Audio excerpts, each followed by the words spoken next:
queridos irmãos, que a paz do Senhor nos envolva a todos nesta noite. Há 15 dias atrás, aproximadamente, eu estava conversando com uma trabalhadora da nossa casa e ela faz um trabalho muito interessante aqui nas cercanias de Guapiaçu. E ela foi abordada por uma pessoa assistida que disse para ela: doutora Rosana,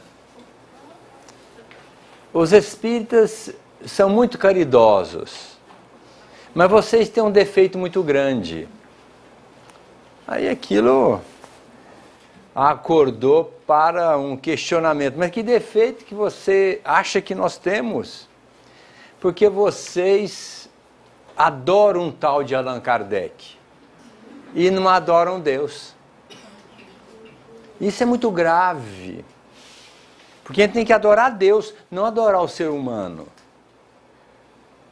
Aí começamos a conversar e eu me reportei aos 161 anos de Espiritismo, que comemoramos agora no dia 18 de abril de 2018. 161 anos que essa doutrina maravilhosa chegou no planeta Terra, para cumprir uma promessa de Jesus, quando ele disse, àquela época, há 2000 anos atrás, um pouco mais: se me amais, guardai os meus mandamentos, eu rogarei ao Pai, e ele vos enviará um outro Consolador, que é o Espírito de verdade, que vos revelará muitas coisas que eu não vos posso revelar agora, bem como recordará muitas coisas que eu vos tenho dito. Talvez uma das passagens mais fortes do Cristo falando de reencarnação. Porque se nós estávamos lá despreparados, imaturos, ele não poderia falar conosco. Nós não tínhamos elementos para entender a proposta dele à época. Então ele disse assim: eu vou mandar um Consolador, que é o Espírito de verdade, para vos revelar muitas coisas que agora vocês não têm maturidade para eu revelar. E ainda, ele vai recordar muitas coisas que eu vos tenho dito. Então veja, onde nós estaríamos, se não hoje, em épocas futuríssimas, reencarnados, para receber essa mensagem? Isso é reencarnação, isso é uma proposta de Jesus da reencarnação. Mas para que nós entendêssemos isso, vamos analisar o perfil da doutrina espírita. Será que é mesmo o Consolador prometido?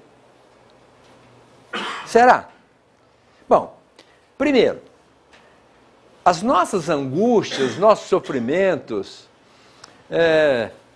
vêm por conta da nossa ignorância, porque a gente sempre se prende a uma informação e a gente fica naquilo, às vezes, de uma maneira irracional, e começamos a sofrer.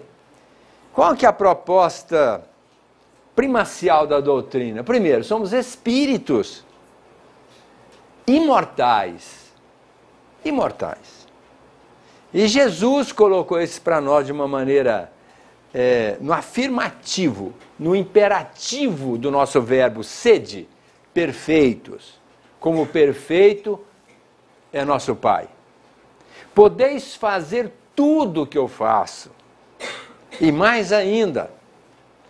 Então, como seria isso, senão espíritos imortais que estariam se aparatando para um dia sermos todos nós seres angélicos, podendo fazer o que Jesus fez e mais ainda. A imortalidade da alma. Nós não morremos. Qual doutrina é mais consoladora que essa que fala que se alguém desencarna primeiro do que a nós não precisamos desencarnar para encontrar essa criatura. E nem esperar o dia de juízo final. Basta nós dormirmos hoje, agora, vamos para casa, daquela sonequinha caprichada, da noite, 8 horas, saímos do corpo, vamos para o mundo espiritual, entre aspas, mortinhos ou mortinhos, e vamos encontrar com os nossos parentes. Vamos chegar do lado de lá, abraçar, beijar, bater um papo comprido, e levantamos de manhã alegres, por ter a convicção de que alguma coisa muito boa aconteceu conosco à noite. Ou seja, encontramos com aquele parente desencarnado e com a proposta dele, ó, volta lá que você tem que começar seu trabalho, já está na hora, mas logo mais à noite, ou qualquer outra noite, nós vamos estar juntos de novo. Por isso que a gente consola mais rapidamente com o desencarne, porque a gente encontra hoje, encontra amanhã, daqui a pouco a morte desapareceu. Que doutrina mais consoladora do que essa que fala que não existe morte? Não existe morte. Existe um fim de um ciclo no corpo para estarmos adentrando ao mundo espiritual, que é a nossa pátria, e continuarmos convivendo com aqueles amigos que estão lá à nossa espera. Que doutrina mais consoladora que diz que se nós erramos, não há nenhum problema. O Paulo de Tarso disse isso. Deixemos o arrependimento das obras mortas, busquemos a perfeição. Então vamos buscar a nossa mudança, a nossa transformação. E quando a gente questiona, meu Deus, estou sofrendo tanto. Que doutrina mais consoladora do que essa, pela afirmação de um profeta bíblico, Ezequiel, meu pai, Deus, não quer que o ímpio sofra, quer que ele se transforme. E a doutrina espírita está aqui clamando, mude, enquanto é tempo. Não existe outro caminho, senão se adequar à proposta divina. Que doutrina mais consoladora do que essa, que quando nós perpetramos uma série de atitudes infelizes, nós teremos oportunidade de resgatar isso através do processo reencarnatório. E a doutrina tem muitas coisas consoladoras, dentre elas, no meu ponto de vista, é o esclarecimento que a gente tem para entender que está tudo certo, não tem nada errado, está tudo certo, tem um aval do Criador. E nessa convicção da credibilidade em Deus, nós aceitamos muito bem as coisas. Não conformamos, vamos buscar a solução para melhorar, mas aceitamos. Com isso, a gente não vai pensar em suicídio. Agora, segunda causa de morte no mundo, suicídio. Pode uma encrenca dessa? Sabendo que do 2025 que está aí, vai ser a primeira causa de morte no mundo, o suicídio. E a gente sabe que a gente não morre, que não soluciona, pelo contrário, agrava a situação. Então o que nós temos que fazer? Proposta de Jesus, nesse mundo tereis aflições. É um monte de expiação e provas, planeta Terra, mas tem de bom ânimo. Eu venci o mundo. Olha o que Jesus colocou. Se ele foi crucificado, morto numa situação dramática, e disse, eu venci o mundo, e venceu. Não venceu no mundo, venceu o mundo. Porque o mundo vai se dobrar à sua proposta doutrinária evangélica. Ninguém vai ao Pai a não ser por mim. E nós temos que entender isso. E o que a doutrina espírita mais tem feito é isso. E para esse desiderato, João Hus, que era um dissidente da Igreja Católica, que não aceitou a venda das indulgências, por isso ele saiu da igreja, porque naquela época comprava-se um lugar no céu comprando a indulgência, né? Então, mas depois a igreja se viu embaraçada porque para vender indulgência não podia ter reencarnação, porque a reencarnação existiu até o ano 553 da era cristã dentro da igreja. Aí tiraram a reencarnação para vender as indulgências. Porque se compra um lugar no céu, não pode reencarnar, não é? Fica meio esquisito. Então tiraram a reencarnação para continuar a vender as indulgências. E o John Hus falou, isso aí eu estou fora. Isso aí não. E ele saiu. Era um espírito de escola, diferenciado, e que não aceitou. Por isso, ele foi chamado por Jesus, lá no plano espiritual, para trazer para nós essa doutrina maravilhosa de despertamento das consciências, o aclaramento das nossas consciências, para que nós possamos nos conduzir com apreço diante da nossa estada no seio da terra e no mundo espiritual. Tanto é que existe a pergunta do Livro dos Espíritos se a transformação moral vem junto da intelectual. Então, primeiro a intelectual e bem depois, diga-se de passagem, disse o benfeitor a Kardec, vem a transformação moral. Então a nossa transformação moral vai acontecer na medida em que a gente entende o que é certo e o que é errado, o que se pode fazer e o que não. E a doutrina espírita tem essa particularidade, conforme a pergunta 627 do Livro dos Espíritos. Então, nós temos que entender que era uma tarefa sublime. E João Rus, logicamente, em lágrimas, de emoção, disse, não, senhor, tudo bem. E veio, em 3 de outubro de 1804, com o nome de Hippolyte Léon Denisard Riveio, lá em Lyon, na França, na Europa. Por que ele nasceu na Europa? Porque era um lugar, era o berço da cultura, onde o pessoal questionava, o pessoal tentava provar contra, provar a favor, ia questionando, ia pesquisando, e por conta disso era uma elite da sociedade humana, então foi lá na Europa que a doutrina foi fundada. E o Kardec, desde molequinho, ele era muito voltado para o estudo, ele gostava de estudar. Ele era um homem de ciência, ele era um questionador, estudiosíssimo. Tanto é que falava mais de 6 idiomas. Fluentemente, 6, e alguns mais ou menos. Mas com 6 idiomas ele falava as línguas mais importantes da época. E ele acabou lá no Instituto de Verdun, na Suíça, que era dirigido pelo Pestalozzi. O Pestalozzi foi um dos maiores pedagogos do mundo, que ditava obras pedagógicas para as escolas, que tem aqui no Brasil e no mundo inteiro, escolas primárias, secundárias. Então, o Pestalozzi, desde menino, ele era muito ligado com as crianças pobres.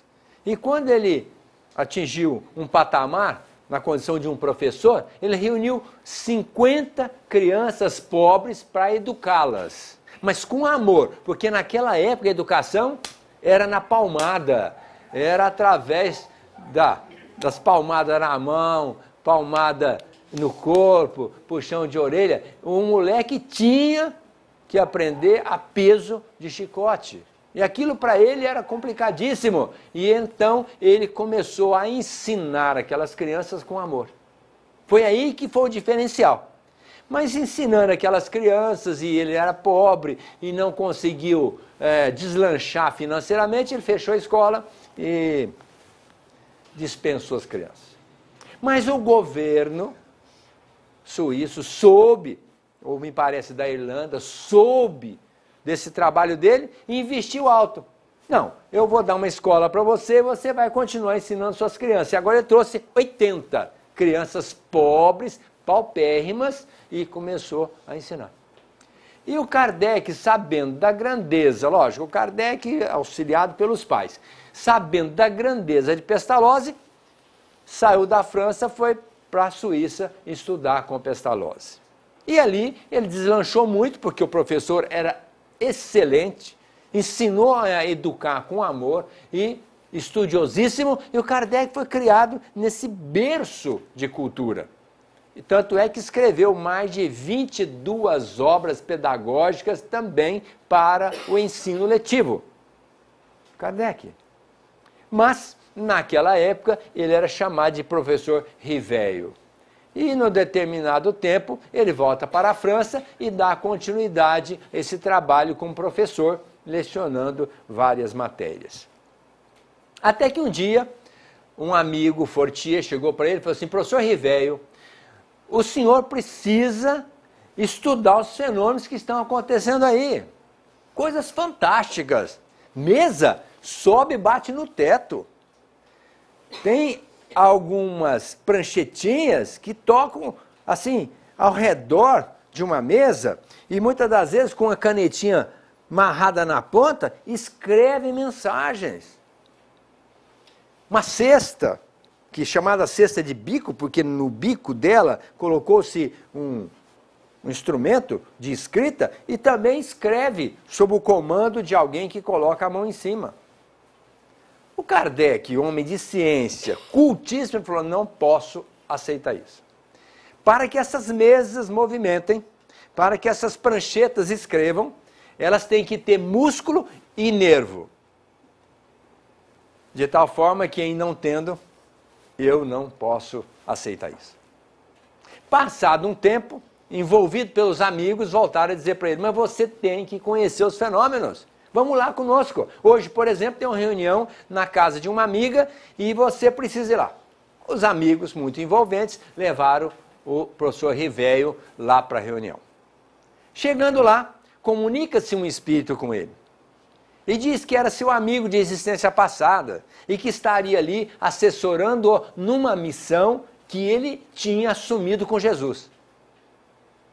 Mas que missão é essa? De alinhar as informações que os espíritos vão trazer para você. E aí ele começou a fazer indagações. E como ele falava em diferentes línguas, abordou diferentes médiuns, fazendo a mesma pergunta em diferentes línguas para diferentes médiuns. Consequência, a resposta era a mesma. Aí que ele pode perceber que perguntando para um, perguntando para outro, numa língua ou na outra, a resposta era a mesma. Falando, alguma coisa muito além existe de verdade nesse contexto. Aí ele começou a se interessar. E um amigo chegou para ele e lhe deu 50 cadernos de anotações. Já das experiências que estavam fazendo muito antes do Kardec se interessar, o professor Rivéio, à época, se interessar por aquela pesquisa. E ali ele começou a analisar todas aquelas escritas e começou a formular perguntas, de tal forma que, em primeira instância, ele submeteu à apreciação dos espíritos 501 perguntas colocadas no Livro dos Espíritos, publicado em 18 de abril de 1857. Por isso que agora, 18 de abril de 2018, faz-se 161 anos de existência a nossa doutrina espírita. E num determinado dia, ele estava na sua casa, escrevendo, pesquisando, porque aí ele se dedicou com esmero. E houve umas pancadas na parede. E ele, não sabendo o que estava acontecendo, chamou a esposa dele, a Amélie Boudet, e disse, minha esposa, está havendo um barulho muito grande aqui. Você está escutando? Sim, estou escutando. Vamos ver o que está acontecendo? Passaram para o lado de lá, não viram nada, e as batidas continuavam. Pararam as batidas, foram dormir. No outro dia, ele participou de uma reunião mediúnica, e chegando lá, então, um espírito se comunicou, e ele perguntou, você pode me informar a razão daquelas pancadas havidas na minha casa durante a noite? Sim, aquilo é porque você estava escrevendo alguma coisa e não estava de acordo com a proposta do seu amigo espiritual. Então ele queria que você lhe desse atenção e revisse o que você estava fazendo.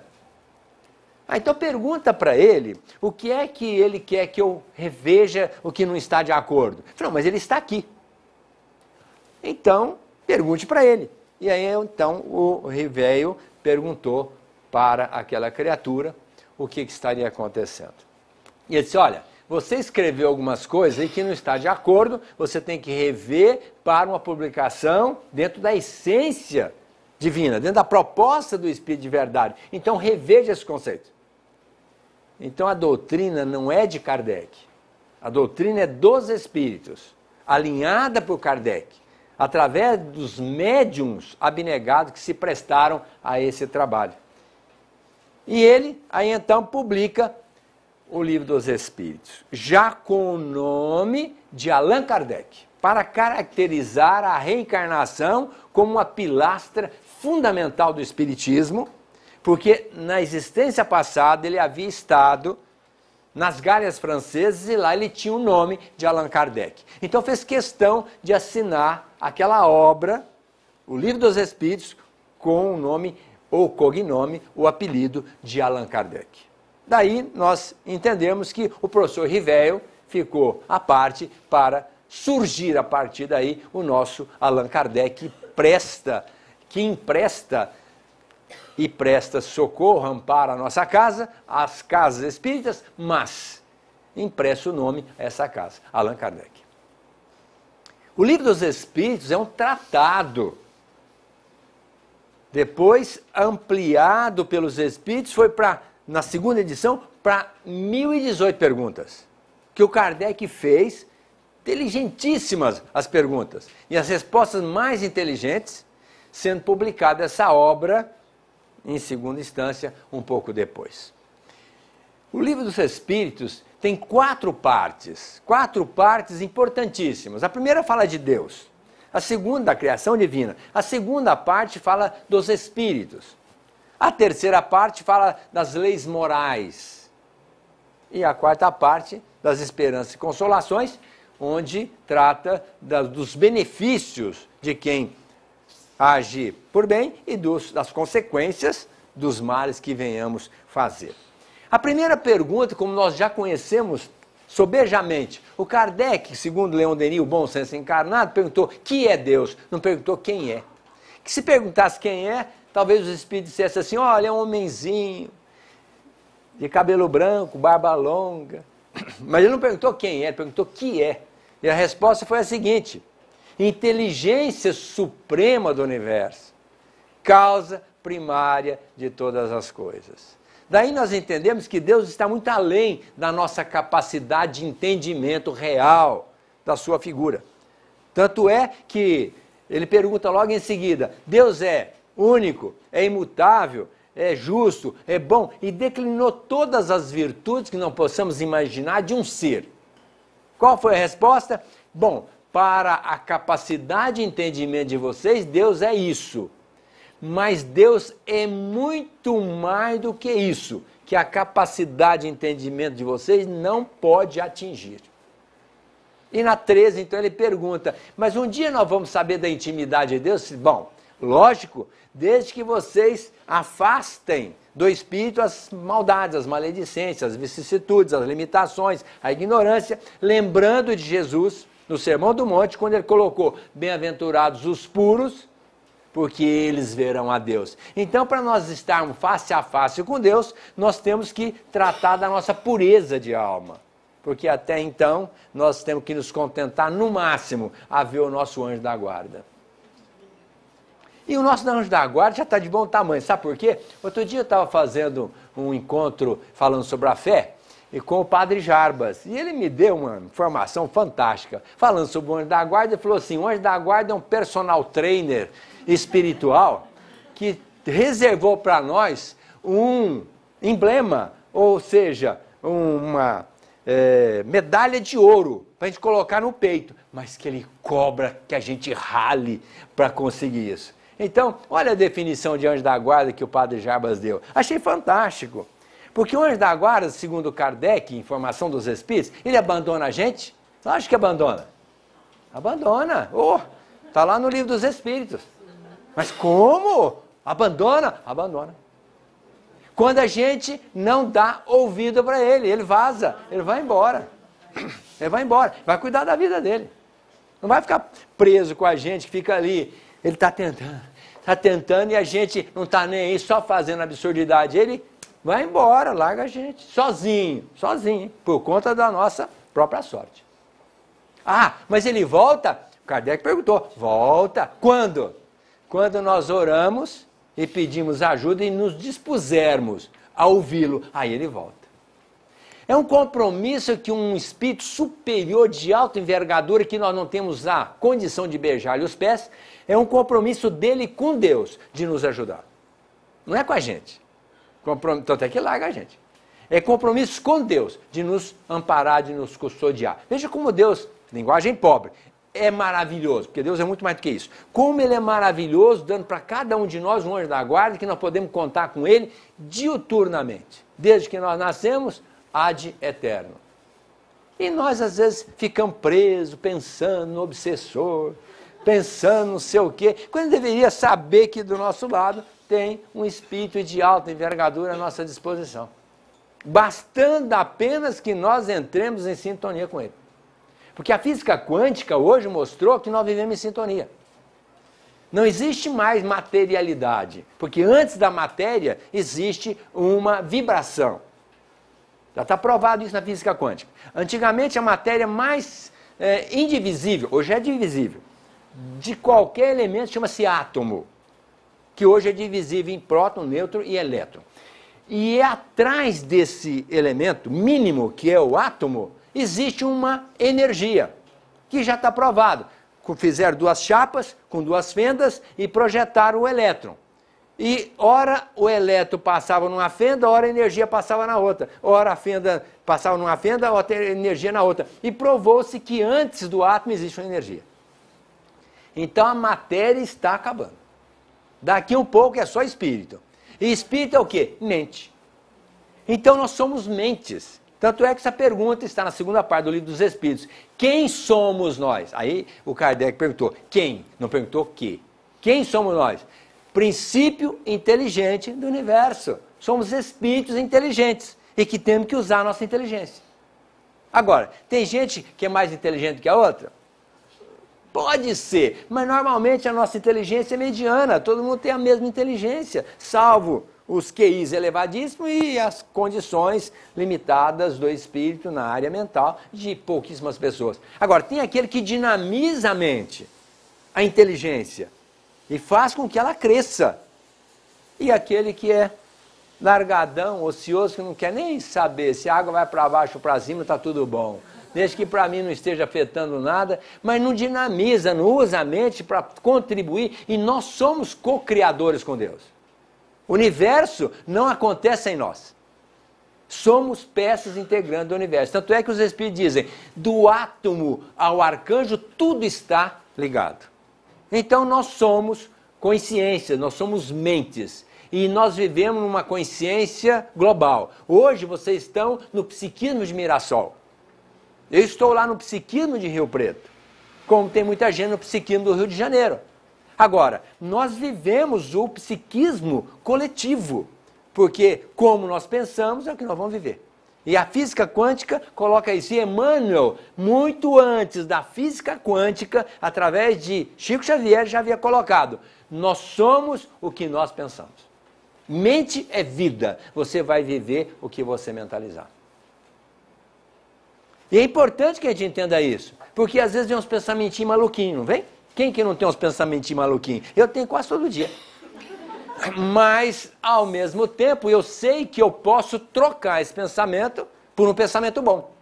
E com isso, eu vou procurar não brigar com aquele pensamento. Deixe para lá. Aliás, o Cristo disse isso. Não resistais ao mal. Deixa o mal para lá. Vamos buscar o bem. Se eu tenho milhões de coisas boas para pensar, por que eu tenho que pensar naquela coisa ruim?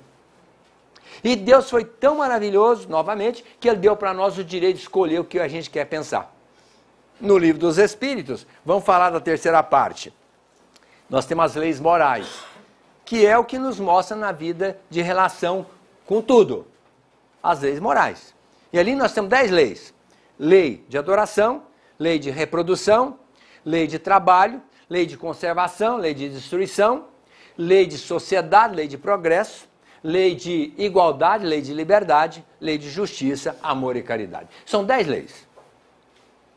E essas leis falam da nossa relação. Ellen Van Bar, uma psicóloga americana, ela lançou um livro em 1979, muito interessante, chama Life Before Life, A Vida Depois da Vida. Ela não é espírita. Ela lançou como uma pesquisadora.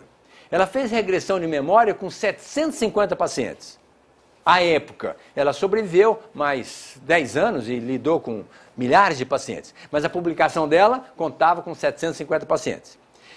Entre os pacientes, 81% dos pacientes disseram na regressão de memória que participaram do processo reencarnatório.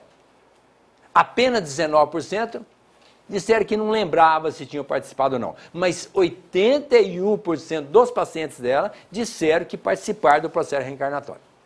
E ela perguntou, qual que era a proposta de vocês? Perguntou para um e para outro, porque as perguntas eram feitas adredemente, elaboradas para fazer para todos os pacientes. E perguntou, mas qual que era a sua programação? Qual que era o seu objetivo? E para a surpresa dela, dos 81% que participaram, 90%, ou seja, quase todos, tinham um único objetivo. que era aprender a relacionar. Então nós viemos para a Terra fazer o quê? Aprender a relacionar. Então nós temos que relacionar bem com o esposo, relacionar bem com a esposa, com o filho, com a nora, com a sogra, com o genro, com o sogro, com o periquito, com o papagaio, com o cachorro, com as plantas. Nós viemos para relacionar bem com tudo. Se não relacionamos ainda bem, onde está a falência, a falha? Em nós. Nós não viemos aqui para ser doutor, para ser potentado, para ser rico, para ser reverenciado, não. Nós viemos, 90% daquelas criaturas disseram, viemos para aprender a relacionar. E Jesus, para confirmar isso, disse assim, fazei ao outro o que gostaríeis que o outro vos fizesse. Aí Jesus já sabia disso. Então, para nós aprendermos a relacionar, fazer isso. Se o cãozinho está doente, o que nós temos que fazer para ele? Cuidar dele. E quando ele ficar doentinho, pode matar? Não. Eutanásia, não. Você gostaria de fazer uma eutanásia num parente? Não. Aí por que vai fazer com o cãozinho? Então não faça. Cuida dele até o final. Para ter mais paciência, tolerância, abnegação, indulgência. Para a gente crescer espiritualmente. Vamos lidar com o cãozinho, mas não matar. Relacionar bem com ele. Relacionar bem com as plantas, relacionar bem com o mundo. Essa é a nossa proposta. Então está lá nas leis que nos ensinam a relacionar bem. No trabalho, como é que nós devemos fazer? Em casa. Na lei de liberdade, ele colocou lá qual a maior liberdade, o Kardec perguntou, para os benfeitores que nós temos. A liberdade do pensamento. Nós podemos pensar agora no que quisermos, nem Deus não impede, porque se ele impedir, ele errou, né? Como ele não erra e não errou, ele não vai impedir que a gente pense no que quiser. Então agora eu penso no que eu quiser. E se eu tenho duas coisas para pensar, uma boa e uma ruim, qual que eu tenho que pensar? Boa. O meu pensamento não arquiva duas mentalizações. Se eu pegar o celular e for dirigir no carro, o que vai acontecer? Vou bater. Outro dia, algum tempo atrás, uma amiga me ligou falando do Sebastião Bastos, que é um emérito, era, à época, um emérito orador do Kardec lá de Rio Preto. E ela falou, olha, Aguinaldo, eu queria te pedir um favor. Eu falei, o que é? Então, o Sebastião acaba de falecer. E eu queria que você desse o atestado de óbito. Eu falei, meu Deus, Sebastião. Naquela época eu fiquei assim, meio, porque eu gosto muito dele, da esposa. E fiquei assim.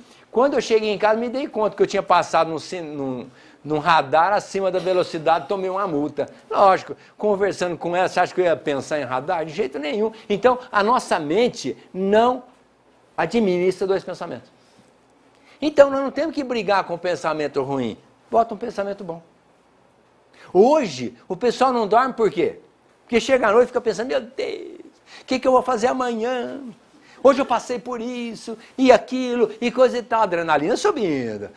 Depois o que sobra? Um calmante, um sonífero para dormir. Ó, se a gente tem que resolver as coisas durante o dia, deitou na cama, o que vocês têm que fazer? Dormir. E para dormir, o que vocês têm que fazer? Pega pensamentos bons e coloca na cabeça. Deixa os ruins para lá, que é os que liberam adrenalina. Os bons liberam outras substâncias que são soníferas. Vou dar uma dica para vocês. Eu não perco o sono. Sabe por quê? Porque quando aquela coisa vem, eu penso, posso ir lá agora resolver? Posso, então eu vou. Levanto e vou. Se eu não posso, é só amanhã cedo, não, agora eu vou dormir. Então eu começo a recitar mentalmente as poesias que eu tenho memorizado. Então fica fácil, porque eu recito uma, se não dormir eu vou para a segunda, na terceira para frente eu estou dormindo. Então, uma dica, aqui tem livraria, deve ter Maria Dolores, deve ter Alta de Souza, deve ter Parnaso do Além Túmulo, muitas poesias que vocês podem decorar. Comece a decorar. Quando não vier o sono, começa a recitar as poesias. Não tem como recitar a poesia pensando no problema. Não tem. Tem que pensar naquilo que está querendo fazer. E ao pensar na poesia, que geralmente tem uma mensagem boa, vocês acabam dormindo. E se acordar de madrugada pensando de novo, volta nas poesias de novo. Ou se não quiser, volte nos pensamentos bons. Qual de vocês que não tem muitos pensamentos bons para colocar na mente? Todos têm. Então vamos pensar coisas boas. Mas tem gente que gosta. Ah, meu Deus, eu sofro tanto. E amanhã eu vou ter um dia terrível. E vai. E adrenalina subindo. Não vai dormir. Aí levanta quebrado. Meu Deus, agora como é que eu faço? Ó, é para dormir? Vamos dormir. Desliga. Pensa uma coisa boa e vai dormir. Não precisa comprar remédio. E hoje está todo mundo tomando calmante para dormir. Eu não sei como é que vai fazer, né?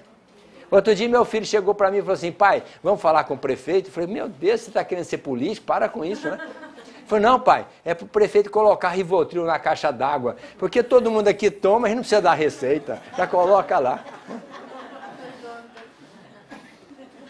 E as leis morais, todas voltadas para ensinar a gente a relacionar bem. Na última pergunta do Livro dos Espíritos, o Kardec fez uma pergunta de uma forma negativa. Jamais o bem será implantado na Terra. Porque ele analisou que a coisa estava de guerra para lá, guerra para cá, né? E ele pensou, não vai dar certo. Então o benfeitor respondeu para ele, não, lógico que vai. Ele perguntou no negativo, jamais vai implantar o bem na Terra? Não, vai implantar sim. Quando o homem tiver implantado o bem dentro do seu coração. Aí será uma sistemática coletiva. Vocês pararam para pensar se nós formos solidários? Porque se eu tiver que dizer que Deus tem uma ou duas intenções em relação a nós, eu vou dizer, da minha capacidade dedutiva, que Deus só tem duas colocações nesse sentido em relação a nós. Primeiro, que a gente aceita os seus desígnios. Porque eu, que sou eu, cheio de defeito, eu quero o melhor para meus filhos. Imagina que Deus, sendo esse ser maravilhoso, fantástico, o nosso Criador, Ele não quer o melhor para nós? Lógico que quer. E o que é o melhor para nós? O que nós estamos vivendo. Se é para ficar doente, bom, vamos ficar doente. Graças a isso nós vamos aprender muita coisa. Se é para ficar cego, nenhum problema. Vamos ficar cego.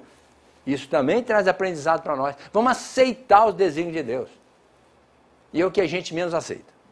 Qualquer probleminha, meu Deus, já reclama e fala e fica bravo. Outro dia uma moça falou para mim, não, eu brigo com Deus todo dia. Eu falei, você briga com Deus? Ah, eu brigo. Quando eu peço para ele não me dar, eu já saio no pau. Eu falei, mas como, minha filha? Mas porque ele não é Deus? Eu falei, é. Ele não pode tudo? Pode. Mas por que ele não pode me dar? Ah, minha filha, aí nós temos que conversar um pouco mais para a gente entender essa sistemática. Porque se Deus for dar tudo para todo mundo que a criatura pede, ninguém faz mais nada, só fica pedindo, não é? E Deus pode realmente dar tudo. Mas existe um critério nisso aí. Portanto, nós temos que aceitar o desenho de Deus. Que são absolutos a nosso favor. Agora, a segunda coisa é que nós sejamos solidários. Porque nós todos somos irmãos. Filhos de Deus. Quando nós ajudamos alguém, quem que nós estamos ajudando? O Filho de Deus, nosso irmão. E isso agrada muito a Deus. Quem de vocês não fica muito feliz quando um filho ajuda o outro? Quando um irmão ajuda o outro irmão? Vocês não ficam muito felizes? E como é que Deus deve ficar se nós nos ajudarmos uns aos outros? Deve ficar muito feliz também. Então, se eu pudesse resumir toda a vontade de Deus em relação a nós, eu só diria essas duas coisas. Que a gente aceite os seus desígnios e sejamos solidários. Porque o resto é resto. Se um é doméstico, o outro é mecânico, o outro é engenheiro, outro é advogado, ou a outra é professora, isso pouco importa, cada um está cumprindo a sua tarefa de evolução, mas para atender à vontade de Deus, são só essas duas coisas. Então, o Livro dos Espíritos é esse repositório de sabedoria. Tudo o que vocês quiserem saber está dentro do Livro dos Espíritos. Por isso, lá no Evangelho segundo o Espiritismo, capítulo 6, o Cristo Consolador, o Espírito de Verdade, que é o próprio Cristo, deixou 4 mensagens onde ele falou: espíritas, amai-vos, mas instruí-vos. Então nós temos que estudar. O André Luiz, Conduta Espírita, nós temos que ler todos os dias um livro espírita. Todos os dias. Não é uma vez por semana, não. Todos os dias.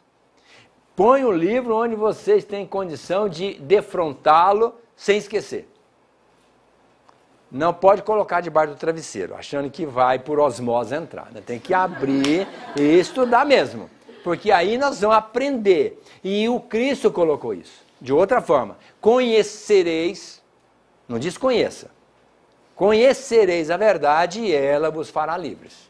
Nós só vamos nos libertar das mazelas da nossa alma o dia que nós entendemos essa proposta maravilhosa do Espiritismo, que é voltada essa proposta no sentido de fazer com que nós despertemos a nossa consciência, para a partir daí fazermos a nossa transformação moral. Por isso nós temos que trazer nossas crianças para a escola infantil, temos que começar cedo, não é o dia que ele quiser, sabe quando é que ele vai querer? Nunca, e aí cresce, aí vai acabar se suicidando, meu Deus, perdi meu filho, lógico, não tem amor a Deus, não tem amor a Jesus, acaba trocando os pés pela mão, não tem amor à vida, não sabe o valor de uma reencarnação, e vai dizendo, eu não aguento essa vida, eu quero mais é morrer, que eu já resolvo logo o meu problema. Pelo contrário, não vai resolver, vai criar um outro 10 mil vezes mais complicado. Então, trazer as crianças para a escola, nós participarmos do estudo do centro, se não tivermos essa condição, levemos a doutrina para dentro de casa, vamos estudar as obras de Kardec.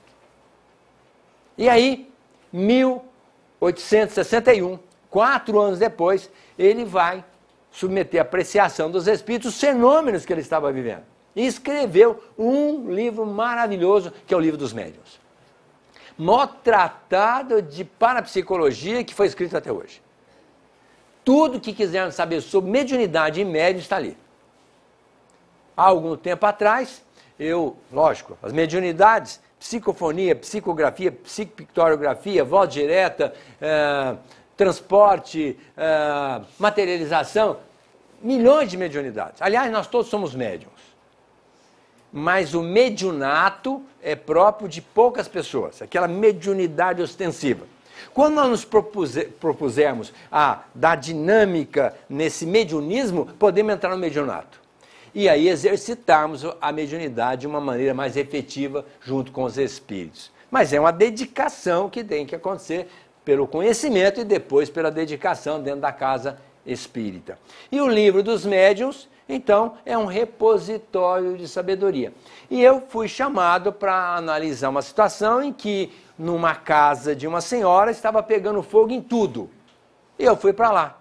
Cheguei lá, era um jovem de 16 anos, que era médium de efeito físico, e que quando ele chegava perto da casa da avó, os espíritos aproveitavam a mediunidade dele e botavam fogo naquela casa, porque os espíritos tinham alguma coisa contra aquela senhora. E o delegado da cidade, na santa ignorância, queria prender o rapaz. Embora 16 anos ficaria mais complicado, mas teria que recluí-lo em algum lugar, porque ele entendia que quem botava fogo de uma maneira camuflada na casa era o rapaz. E nós fomos para lá e começamos a conversar com aquela família. E a primeira coisa que eu fiz, afastar o jovem da casa da avó. Porque eles estavam sempre lá com a avó e quando ele estava em casa, a mediunidade dele era usada e botavam fogo na casa da avó. E não só botavam fogo, tirava a roupa dela do varal e rasgava tudo. Sumia com as coisas, trancava a gaveta com coisa dentro, sumia com a chave. Tudo os espíritos faziam, através da mediunidade e efeito físico daquele rapaz. Aí comecei a orientar.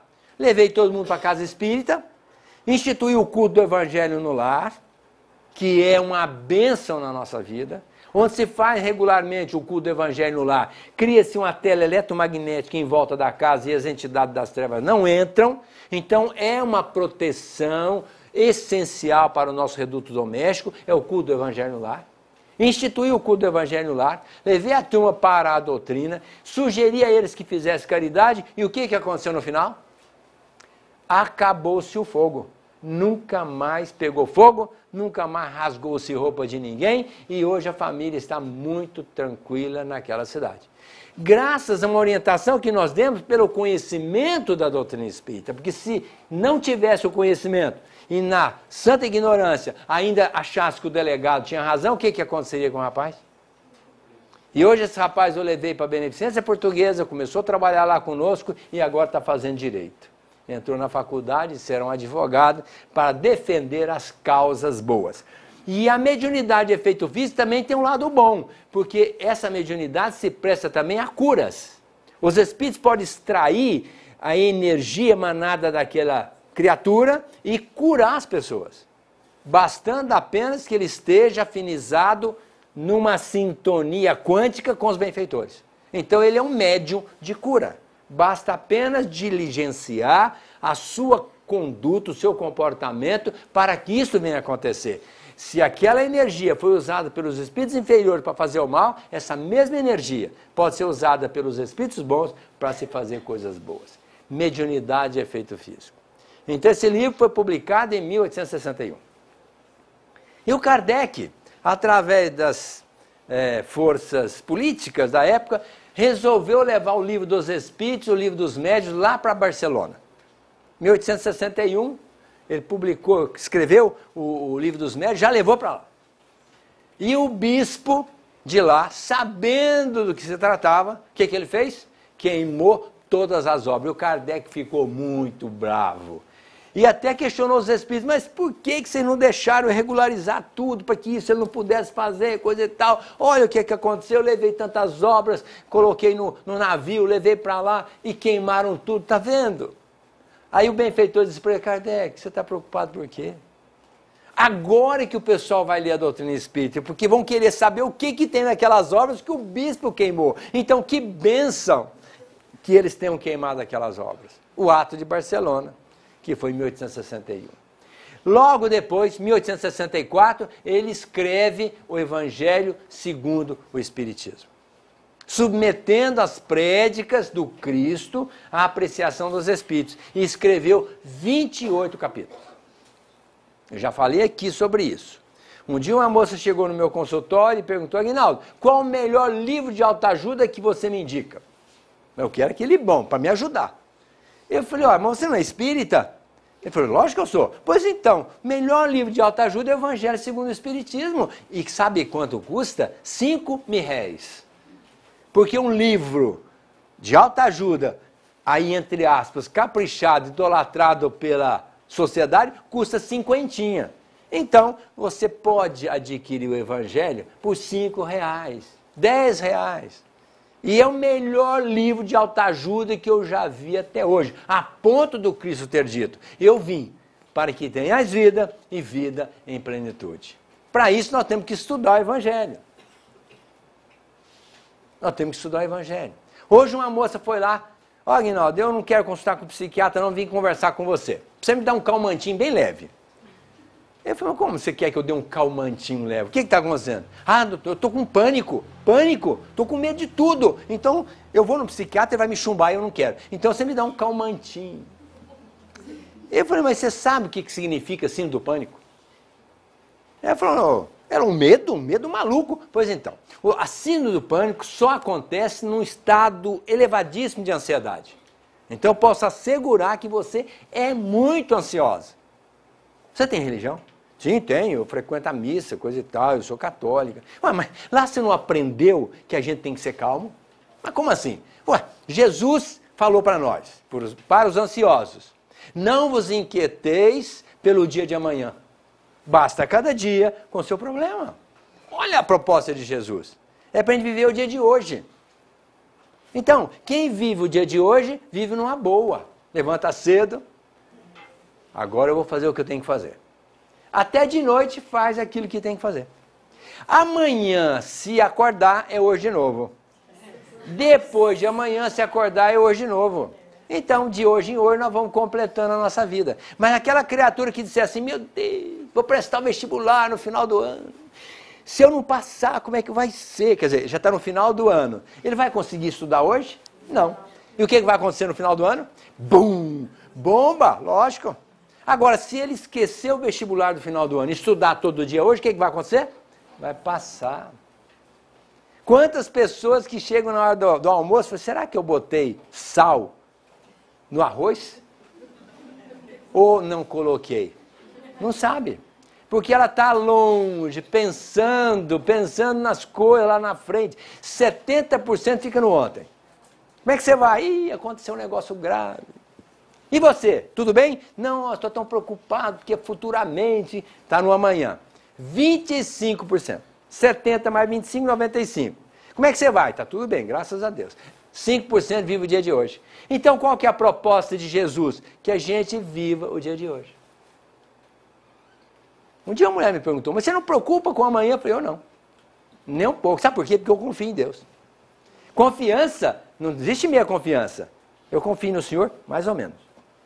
Não, ou eu confio no Senhor, ou eu não confio. Então, a confiança em Deus, se ela for plena, eu não tenho que me preocupar com nada. Aliás, Jesus falou isso. Saiam, não se preocupem em levar alguma coisa para comer nem com vestir. Vá adiante. Olha que Jesus colocou para nós. Vai fazer o que você tem que fazer. Confia. Deus não vai deixar de dar para você o que você precisa. Preocupação que a gente tem que ter com amanhã? Nenhuma. Deus cuida. Faz o que você tem que fazer hoje bem feito. E o resto deixa que Deus cuida.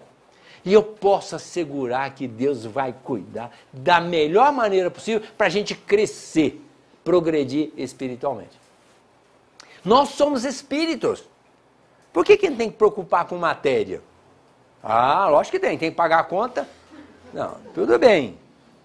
Lógico que tem. Trabalha hoje, pega o dinheirinho. A gente não diz assim, Senhor, dá-nos o pão nosso de cada dia. Então, trabalha no final do mês, tem um dinheirinho. Se não tiver, pede emprestado, trabalha um pouco mais depois e paga as contas. Mas tem muita gente que vive na materialidade.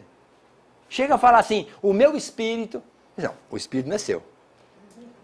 O meu espírito... Não, você é o espírito. Se você puder falar alguma coisa, eu sou de Deus, né?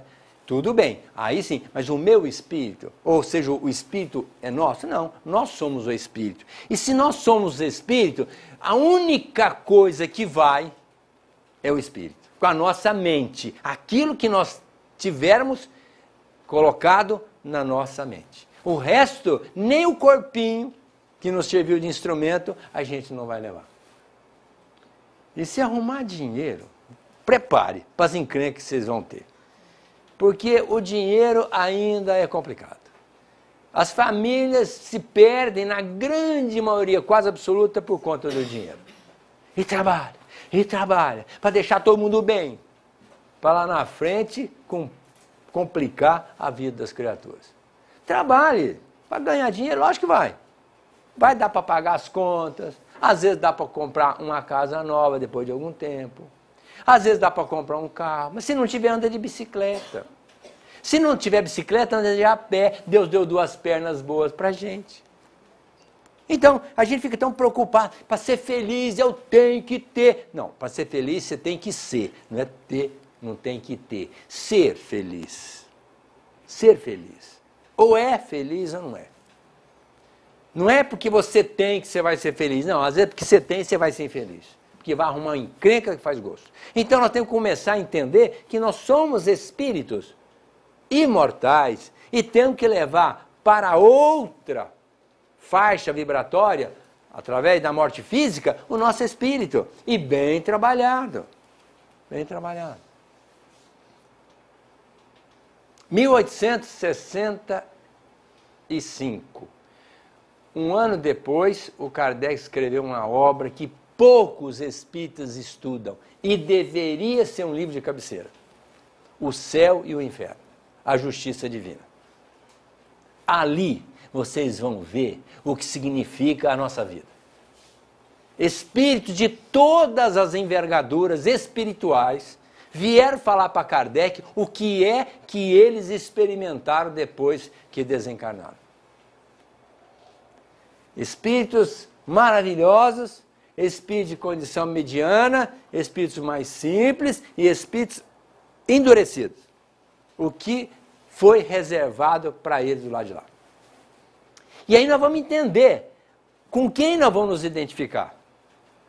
Um determinado espírito comunicou lá com Kardec, nesse livro, que ele evocava os espíritos, eles vinham e comunicavam, falando da sua experiência, e ele falou, eu era considerado honesto, probo, justo aos olhos dos homens.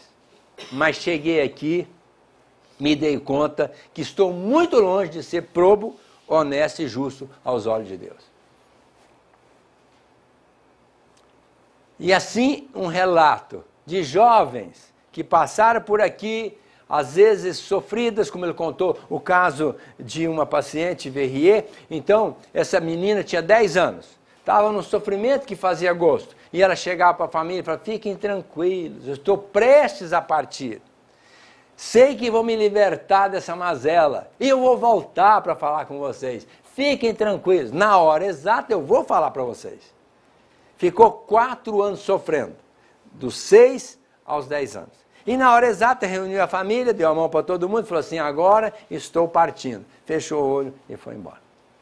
Aí chegou, passado um tempo, começou a fazer uma série de bagunças dentro da casa dos pais.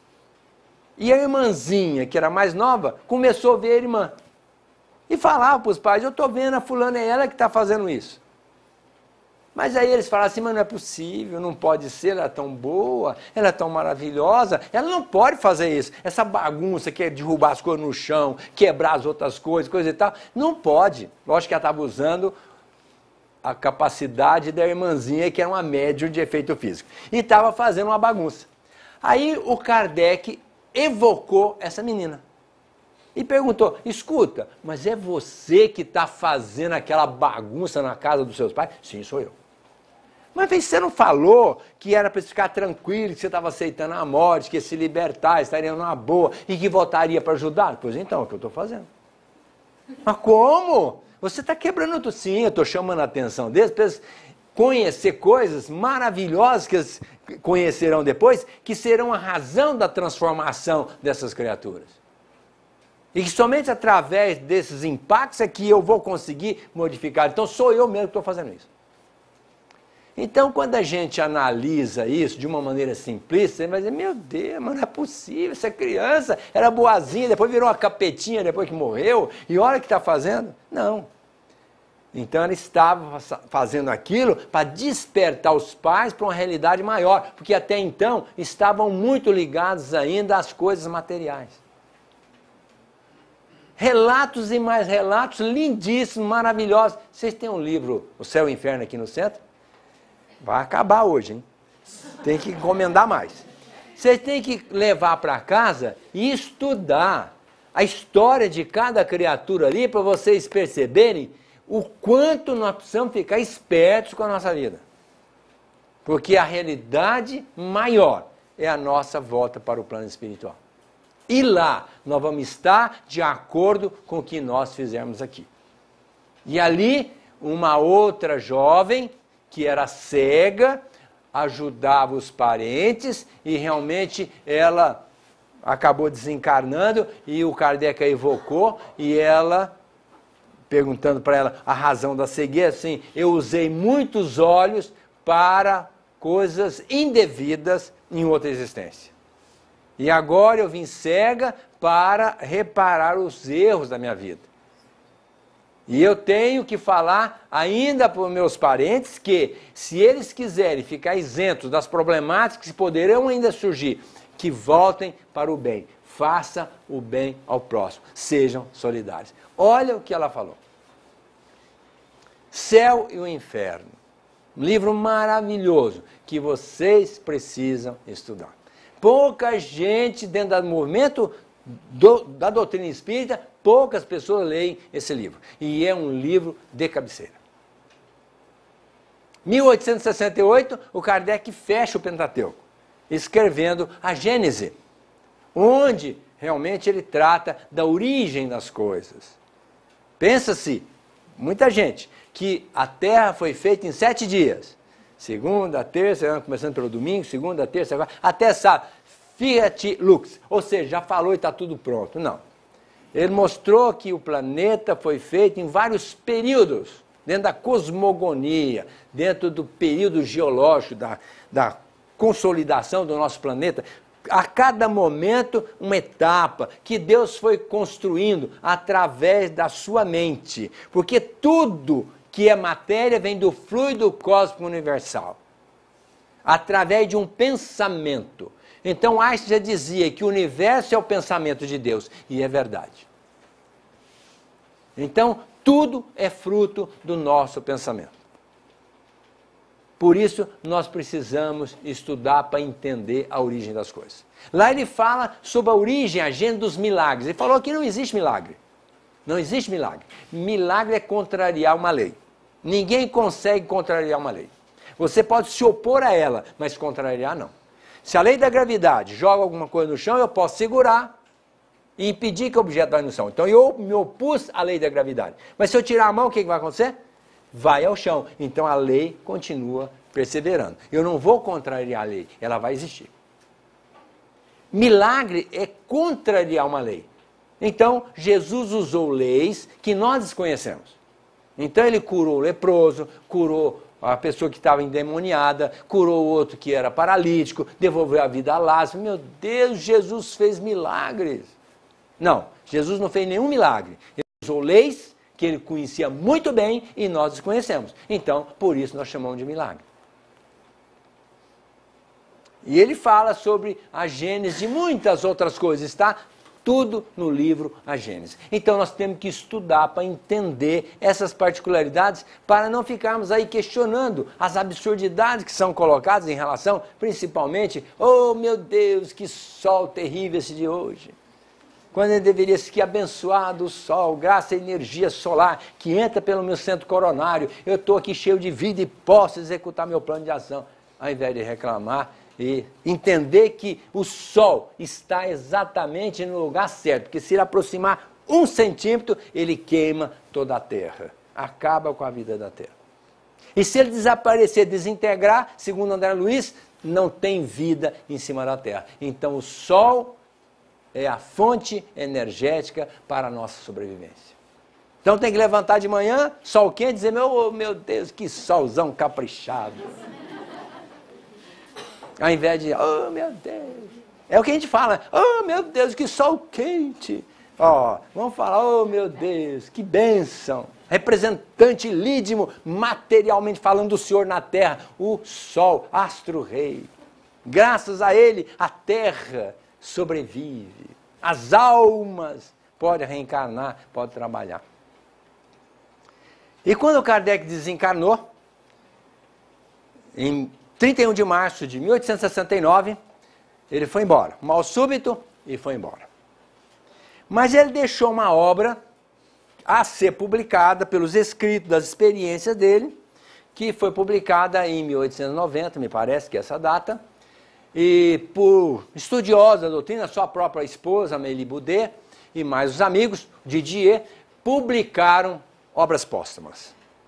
E esse livro é um outro livro maravilhoso que a gente não pode deixar de ler. Quando eu era moleque, 15 para 20 anos, eu estudei obras póstumas. E lá eu encontrei um diálogo e eu falei assim, eu já sei quem é. Ele perguntando para o Espírito Verdade, eu vou conseguir terminar a minha obra para a qual eu fui designado? Ou seja, o trabalho com os espíritos na edificação da doutrina espírita, o benfeitor disse para ele, sim, desde que você haja com devotamento e abnegação e com humildade, aí você vai cumprir o programa. E olha, se você não der conta, outra criatura será colocada no seu lugar que não vai falhar, portanto você fique esperto. O benfeitor não deu uma aliviada não, foi duro com ele. Falou, olha, ou você se propõe ou não. Você vai ficar conosco ou você está aí reticente? Aí o cara disse, não, deixa comigo. Então se depender de mim, as coisas vão acontecer. Mas, disse o benfeitor a ele, o seu anjo guardião, ou seja, um amigo espiritual, espírito que ele cognominava Zéfiro, mas chamava também Espírito de Verdade, e nós sabemos que ele fazia parte da pleiade de Espíritos de Verdade, porque o Espírito de Verdade chama-se Jesus, o Cristo de Deus. Tanto é que está no Evangelho segundo o Espiritismo, um capítulo, o Cristo Consolador, onde ele emite 4 mensagens, escreve embaixo, Espírito Verdade, e não é outro senão Jesus, que comandou essa pleiade, e neste diálogo, ele falou assim, você vai terminar a sua obra para o que foi designado e vai voltar. No final desse século XX, final do século XIX, ou no início do século XX, para dar continuidade à sua obra. Quando eu vi isso, eu falei assim, o Kardec é o Chico Xavier. Absoluta certeza, reencarnou como Chico Xavier. Aquilo ressoou na minha alma na mesma hora, porque o Chico voltou em 1910 e quem deu mais ênfase, quem dilatou de verdade a doutrina espírita, senão o nosso Chico Xavier. Então hoje eu não tenho dúvida de que é o Kardec reencarnado. Me desculpem quem não concordar com isso, mas dentro de mim existe uma certeza muito grande. E o próprio Adelino, que conviveu com o Chico 30 anos, dentro da casa dele, eu tive a oportunidade de estar lá junto com o Adelino, junto do Chico. E ele, quando falou da publicação do seu livro, dizendo que ele era Kardec, o Chico, se não o fosse, teria dito, Adelino, não faz essa besteira, não publique. E realmente ele foi conivente e o Adelino publicou que o Chico é o Kardec. Marlene Nobre viu o Chico transfigurado em Kardec.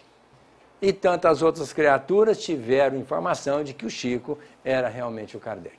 E a gente percebe que uma alma dessa só poderia já trazer uma bagagem de antes. O Chico, com 5 anos, conhecia todo o Evangelho segundo o Espiritismo. Como é que uma criança de 5 anos, nascido agora, seria a primeira encarnação dele, depois do Evangelho? Como ele poderia conhecer profundamente o Evangelho segundo o Espiritismo, se ele não fosse ele, o próprio Kardec, que tivesse estudado para valer a própria obra que ele publicou?